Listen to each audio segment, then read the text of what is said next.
Hello' দাদা আপুনি কোৱা মতে মই বস্তুটো আনি থৈছোঁ। কি বস্তু? কিহৰ কথা কৈছা তুমি? হেল্ল' দাদা আপুনি যে কৈছিলে 2 লাখটো মই আনি থৈছোঁ। 2 লাখ টকা পইচা? কিহৰ পইচা কৈছা বাৰু তুমি? হেল্ল' হেল্ল' হেল্ল' হেল্ল' দাদা আপুনি কোৱা মতে মই বজাৰৰ ঠাইটুকুৰ ওচৰতে পেলাই থৈছোঁ। কি পইচা কি কথা মই একো বুজিয়ে নাপাওঁ। আপুনি ক'ত পেলাই থোৱা কথা কৈছে মই একো ধৰিব নাই পৰা। কিহৰ 2 লাখ টকা? দাদা সোনকালে লৈ আহিব মই ৰাখিছোঁ। ৰ'ব মই একো বুজি এখন গাঁৱত 2জন ল'ৰা বহুত সাজ পাত মাৰিছিল, কিন্তু চাকৰিৰ বাবে ল'ৰা দুজনে বহুত চিন্তিত হৈ থাকে। ই হ'ল দ্বীপ। লাইফটোক লৈ বহুত চিন্তিত হৈ থাকে আৰু ইটোৰ সিটোৰ কথাক লৈ বহুত গভীৰভাৱে ভাবে। এদিন দুয়োৱে মিলি চহৰলৈ যোৱাৰ প্লেন বনায় কিবা কামৰ আশাত। ই হ'ল নৱ। ই দ্বীপতকৈ একেবাৰে বিপৰীত। মুঠতে যি হ'ব আৰু ই লাইফটোক লৈ ইমান চিন্তা কৰি নাথাকে। সৰুতে শিকা টাইকাণ্ডোৰ পৰা বহু বেছি পৰিমাণে মেডেল লৈ আনিছে, কিন্তু প্ৰথম দিনাই টাউনলৈ গৈ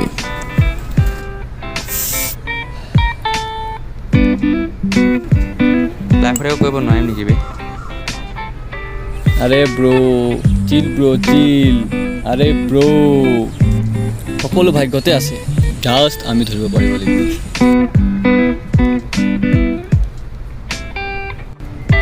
নহয় এনেকৈ নহ'ব।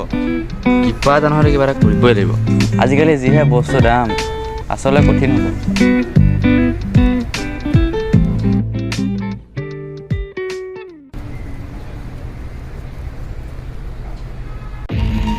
এই চহৰখনতে এজন দাদা আছে। মৰা কটা লৈ অকণো ভয় নকৰে। পুলিচেও তালৈ ভয় কৰে। নাম তাৰ বিল্লা। এই চহৰখনৰ দাদা। হেল্ল' মই ইয়াত পালোঁগৈ। কিবা কিবি নিবলৈ আছে নেকি? ঠিক আছে বাৰু দে, লৈ যাম। বাৰে মানে ফোন কৰি থাকিব। হেল্ল' পইচা ক'ত থলি? মই দেখোন নুবুজো। পইচাখিনি ক'ত থলি কবিনে? পইচাখিনি ক'ত থলি? বিকাশ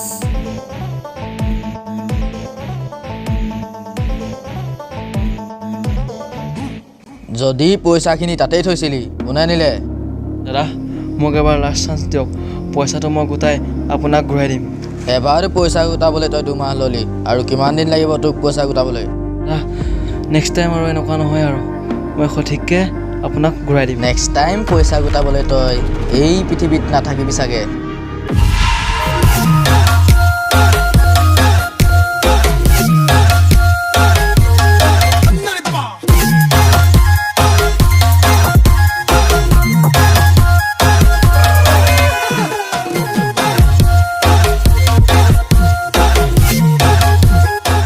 দেখিলি ভগৱানে আমাৰ কথা শুনিলে, সকলো ঠিক হৈ যাব। জাষ্ট চিল।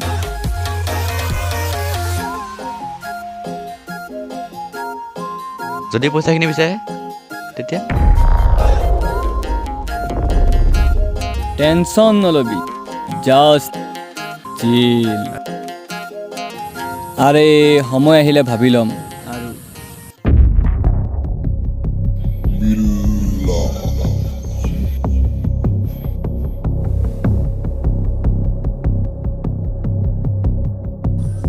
হেল্ল' বিকাশ, বডিটো ভালকৈ চাফা কৰিলনে? হেৰি নহয়, তোক মই নাম্বাৰ এটা হোৱাটছআপ কৰি দিছোঁ। এইটো তহঁতৰ লগৰখিনিৰ ওচৰত আছে নি চাবিচোন। আৰু শুন, এই কথাটো যাতে কোনেও গম নাপায়, তই ভালকৈ খেয়াল ৰাখিবি, ঠিক আছে?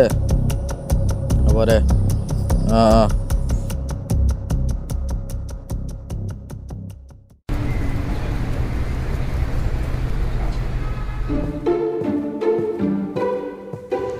কিছুমান মানুহে কয় যে চহৰখনত বিল্লা নামৰ গুণ্ডা এটা আছে।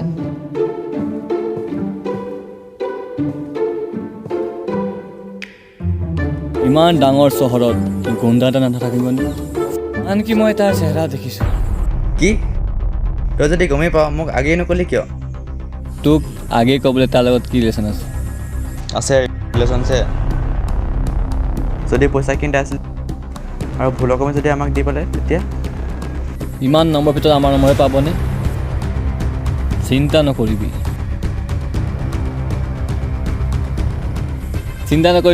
যা ভাত লাগে যা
পইচা ক'ত থলি পইচা ভালে ভালে ক ক'ত থলি পইচাখিনি দাদা মই একোৱে নাজানো বিকাশ মাৰ ইয়াক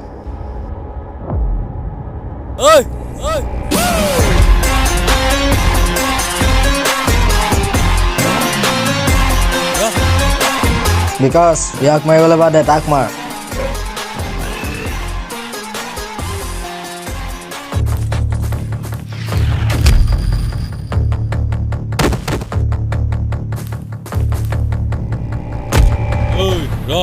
আমি যে নিচিনো তই পইচাখিনি কেনে গম পালি ক'ব লাগে নেকি ঐ এইফালে আহ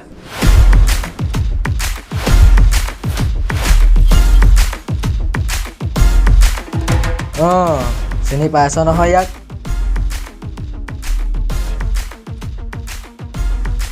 ভুলকৈ হ'ব নেকি হ'ব নাম্বাৰটো দিয়া অঁ পাৰিছোঁ দেই তই ই হ'ল বিকাশৰ খাছ পাৰ্টনাৰ আৰু বিল্লাৰ গেঙৰ মেম্বাৰ নাম তাৰ বিটু কিন্তু সকলোৱে তাক শিখৰ বাবা বুলি মাতে কাৰণ তাৰ শিখৰ ফেভৰেট ইয়ে হেল নব আৰু দীপক ধৰা পেলাই জিপে নাম্বাৰটো লওঁতে মই শিখৰ বাবা আহিব পৰাচোন জোকাৰিয়ে আছ দে অলপমান দিছোঁ বছ শিখৰৰ বৰ দাম অলপমানহে দিব পাৰিম তই অকল মোৰ পৰা ফ্ৰীকেই খাওঁ অকলে লুকাই কেলে খাওঁ সন্মান মোকো দিব লাগিব তও খা আমাৰ গেঙত আৰু কোনোবা খাবলৈ নোপোৱা আছ নেকি তই মৰাৰ আগত অলপ খাই যা অকণমানে পাবি দেই বৰ দাম বিকাশ মাৰ ইয়াক যাওঁ আমি দেৰি হৈছে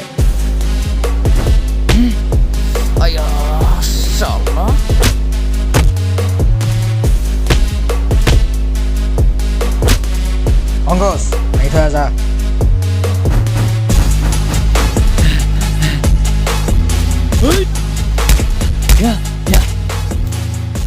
আবে চবকে খতম দিছে বে শিখা বাবা তই যা এবাৰ বছ মই পিছত যাম ইয়াক পঠাওক ৱেল ডান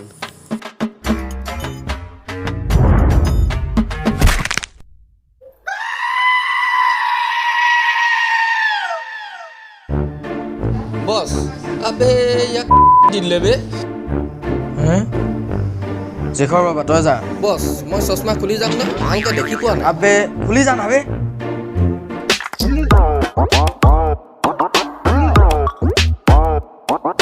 চা ভাই মোৰ এইবোৰৰ লগত কোনো টান্স নাই মোক শিখৰটো পেকেট বচাই দিছিলে কামটো কৰি দিবি বুলি সেইকাৰণে আহিছিলোঁ মই বেয়া নাপাবি হা আহোঁ আবে মই ইয়াক আজি কি হ'ল তো তহঁতক চাই আছোঁ বহুত খেলিলি মোৰ লগত আজি তই মোৰ হাতৰ পৰা খালাচ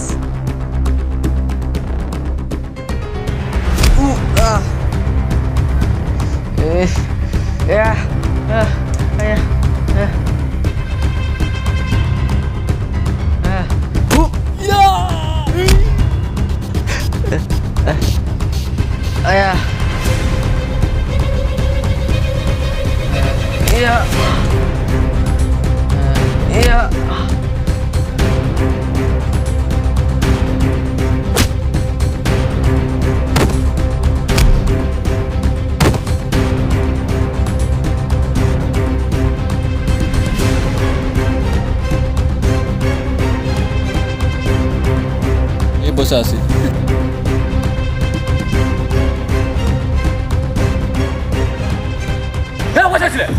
কৈছোঁ ৰ সেইগাল গাঞ্জা পইচা আছিলে মানে আমি বেলেগক গাঞ্জা বিক্ৰী কৰোঁ সিও আমাৰ পৰা গাঞ্জা নি আছিল সেই মানুহজনে আমাৰ পৰা গাঞ্জা নি আমাক বহুত দিন পইচাটো দিয়া নাই সিদিনাখন আমাক দিয়া কথা আছিলে পইচাটো কিন্তু তহঁতক দি পালে গাঞ্জা বিকো হে অৱশেষত ল'ৰাজনে পুলিচলৈ কল কৰি বিল্লা গেংটোক এৰেষ্ট কৰিবলৈ মাতে নৱ আৰু দীপক পুলিচে সম্বোধন জনায় আৰু উপহাৰ হিচাপে ল'ৰা দুজনক দুটাকৈ চাকৰি ব্যৱস্থা কৰে